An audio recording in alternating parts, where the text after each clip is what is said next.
Mga namamasadang jeep, biyaheng Maynila, Matumal, simula pa kagabi. Detalye ng balita mula kay Edwin Duque, Aris 23. Edwin. May buntag, Kuya Angel, tambak ang mga pampasaherong jeep sa bahagi ng Monumento Circle at bahagi ng Rizal Avenue. Sila yung mga kagabi pa. Ayon sa mga driver, kagabi pa sila naapektuhan ng tumal ng kanilang mga pasahero dahil yung biyahe nilang patungo ng Maynila. Halos walang sumasakay, kaya yung iba ay kinoconvert na lang pata sa bahagi ng EDSA.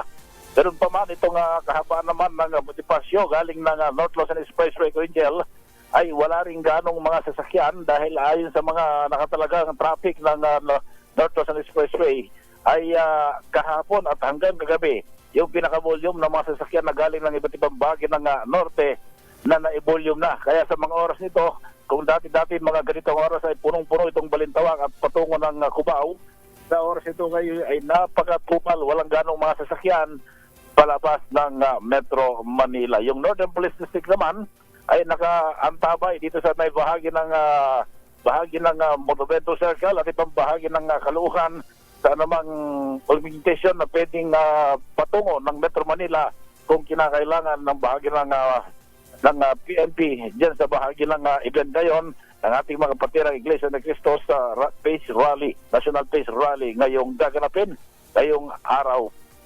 Wala pa rin dito sa bahagi ng Kapanap, Aris 23. Edwin Duque nagulat sa Tisa Radio na sa Pilipinas, una sa Pilipino. Maraming salamat, Edwin. Maraming walang pasok ngayong araw na ito ng mga eskwelahan.